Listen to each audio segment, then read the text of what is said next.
so we are live, everyone. My name is Jesse, and I am with Exploring by the Seat of Your Pants, and I'm thrilled today as we continue our high school STEM careers-focused presentations. So today we are joined in Miami by Laura Diarra. So she was the representative for the Duke Lemur Center in the Sava region of Madagascar. She did an awesome presentation in this a few months ago, and we love highlighting lemurs, Madagascar, and the Duke Lemur Center here at Exploring by the Seat of Your Pants.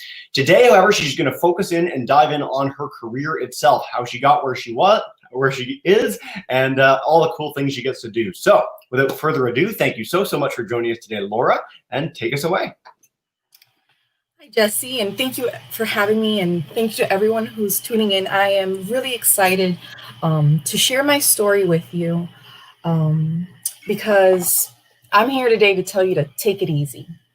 I think that high school students today are under so much pressure and they feel the competition and they're so stressed. And honestly, my biggest advice to you is to take your time. You have to explore your passions and allow your path to reveal itself to you. I wish that when I was in high school, I would have had more success stories from people who had taken the unconventional route. Nothing is easy. There are pros and cons to whatever path you choose. So you might as well do something that comes naturally. And above all, do something that brings out the best in you, because life will test you and choosing the right job could ultimately save you. For me, nothing compares to having a personal relationship with nature. I've always known that I would play a role in protecting Mother Earth, but I wasn't sure how I would go about doing that. Honestly, the only thing that I was sure about growing up was that my parents couldn't afford to send me to college. So I started accumulating experience very early in life. I started volunteering when I was 12 years old at local animal shelters walking. By the time that I was 16 and having volunteered for 4 years, I got a job as a vet assistant. I also shadowed a pediatric oncologist for 2 summers. And on top of keeping up my GPA, I took AP classes. I joined the school's magnet program, engineering magnet program. I played sports. I was the president of the photography club. I knew that diversifying my extracurricular activities and my experiences would set me apart from the crowd and ultimately help me get the most money in scholarships and grants.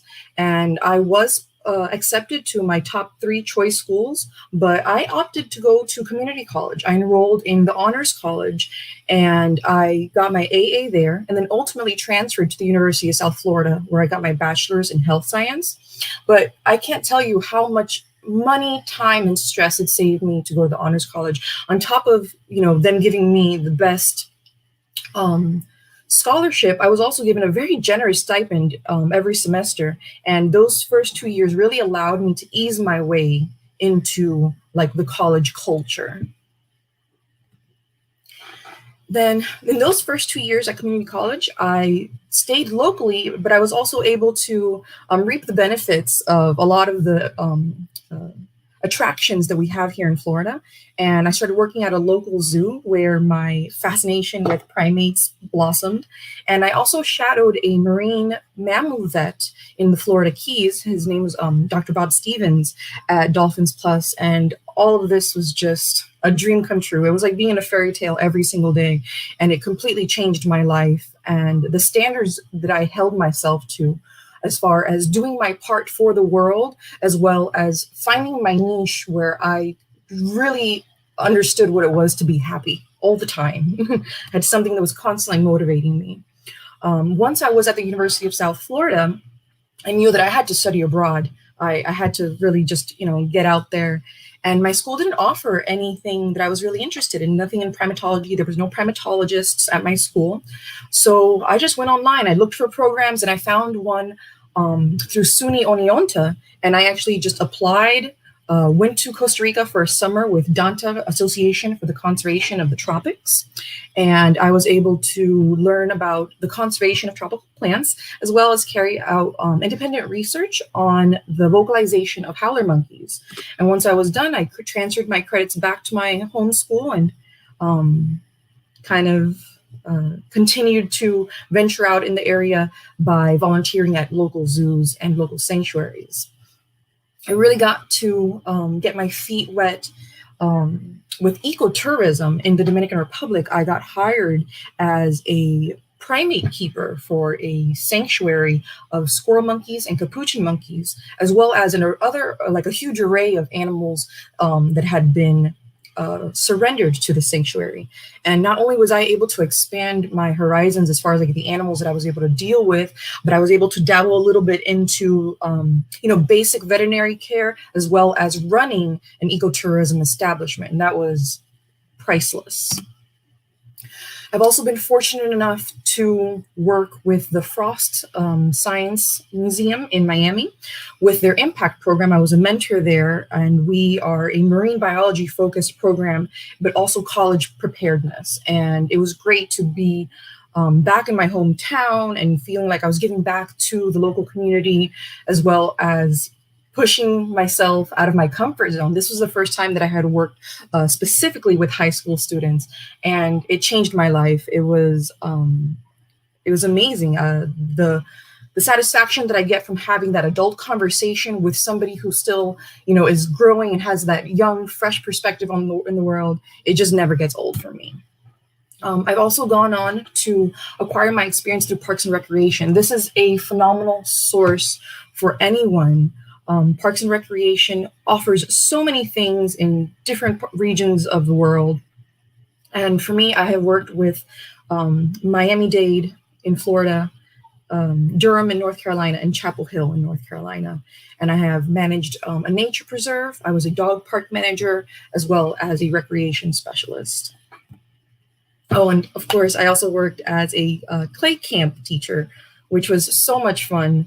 And really used art to motivate kids about the environment and nature, and get them a little bit interested in my own passions. And I have also been able to work in private schools, and that really is just a world apart to see schools that are specific to a like-minded people. In this one school that I work at, my focuses are actually like wilderness awareness, gardening, all sorts of REI, and park like ranger oriented activities, and that was lots of fun. And so with all these experiences under my belt, currently I am working I'm part of a phenomenal team that works to conserve biodiversity in Madagascar. We are part of the Duke Lemur Center, a world leader in the study, care, and protection of lemurs, which are Earth's most threatened group of mammals. Our branch of DLC is called Sava Conservation, and we live and work in the northeast region of the island in a district roughly the size of Sicily. And so right over here, this black spot, that is the Sava region. And the Sava initiative really relies on a community-based approach to protecting the environment. And what this means is that we focus on empowering local communities to become independent, sustainable, and resilient. We achieve these goals with a multidisciplinary array of initiatives designed to ultimately address environmental issues. Projects revolve around environmental education, reforestation, sustainable agriculture, alternative protein sources, fish farming, supporting the livelihoods of people in forest bordering communities. That's very important because those are the folks that are depending on the forest for their livelihood. And as well as collaborating with local and environmental organizations and government institutions. And here, some pictures of Madagascar. Some wonderful animals that I've been lucky enough to see. And as conservation liaison, I encourage the cooperation and exchange of information between the DLC Sava and collaborators. I develop and implement different activities that are related to environmental education, conservation, and media. My mission has always been the same, it's igniting interest in others about ecological relationships. If we really understood how everything depends on everything else, we would give more value to even the smallest of creatures. And it's very important to me to be involved in something that is trying to provide equality and equity, as well as an understanding and appreciation for all the blessings of this planet.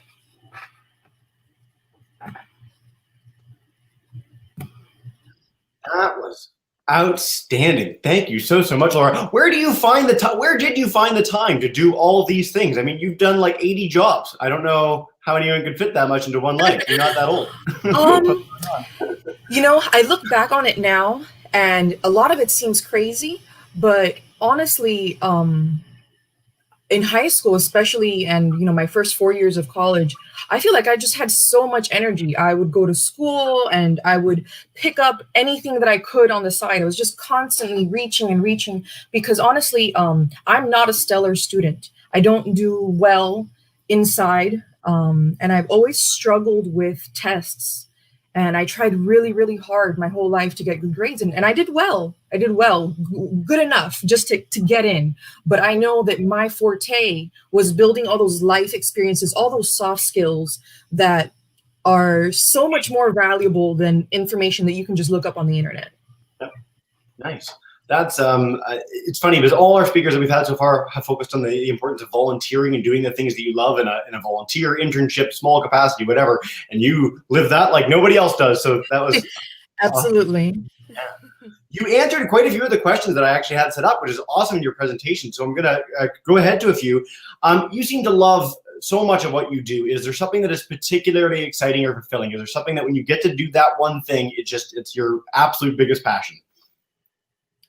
Gaining the trust of an animal. Absolutely. I think my favorite experience was in the Dominican Republic. I was working for, they have an animal sanctuary. This couple had a private animal sanctuary, and they had 6 capuchins that had been surrendered that all came from living as pets. Yeah. And one of them specifically, they had filed down all her teeth so that she wouldn't be able to bite. And what happened was that we could then not put her in the same exhibit as the other monkeys because she can't protect herself. And they knew she was weak, so they would pick on her. So it was basically our job to be her best friend every day. And every day, all the volunteers, we probably gave her 3 to 5 hours of individual one-on-one time. And that was probably the highlight of my life. She was so used to the turnover of employees. She was so used to, tourists coming to check her out. And it took some time for her to give me the benefit of the doubt. And when she did, I just felt like $1 million. There's nothing like looking into the eyes of an highly intelligent animal. And they look at you and they're like, this is only happening because I trust you. I don't let anybody just in here or to touch me or to do this, Nice. So that's definitely it. That's a beautiful story. On the flip side of this, is there something that, you've gone to remote regions around the world, you've worked with communities. I mean, again, you're pretty much uniformly positive about all this. Is there something that you'd say to someone who's in high school now that wanted your job that sort of from experience you'd highlight to them as a potential drawback, something that they should consider before they go into this field? Okay. So I can't speak so broadly to say that this would apply to everybody in my field. I think that there are plenty of jobs that revolve around community capacity building, outreach, and education that they make a good living. Yeah. But something that I came to terms with very early is that I will live minimally to be able to live the style that I want. Yeah. So I've never made a lot of money. I probably won't make a lot of money. I am still in the process of, saving and scrounging so that I can continue my education at some point. Maybe I'll be the 72-year-old getting a PhD one day. But to me is that if you really have a passion for animals and the environment, you should be living that life. And that life is not luxurious. Right. It's funny you say that. Almost no one said that in any of these STEM sessions so far. It's something that people have brought up periodically in their actual programs with us, but highlighting the fact that unless you're a professor and you're a seasoned professor, you are going to make a lot of money in that role. A lot of field work, a lot of science, a lot of these passion projects are in some cases just that. It's stuff where you have to seek out grants on a regular basis, which sounds tricky and can be daunting for some people and might push people away. But pretty much universally, everyone that I've run into that is as passionate as you about this, and there's not that many, is just so fulfilled by what they get to do that gets swept aside. So that's really worth noting. I'm glad you mentioned that. And by the way, if you do a 72-year-old PhD, we're coming back for another interview. I can't wait. Laura, again, we've covered so much. This is great. Is there a place that kids can go to learn more about you, about the work that you're doing, or about this sort of fieldwork role in general? Where would you send them? Okay, absolutely. So you guys need to check out the Duke Leamer Center website. And when you get to the Duke Leamer Center, you can check out all the things that they do at the Duke Leamer Center in Durham. But if you click on their information button and you go to Protect, you will find all of the work that we do abroad and for the conservation of lemurs. In Durham, they focus more on research and breeding, which is very, very important.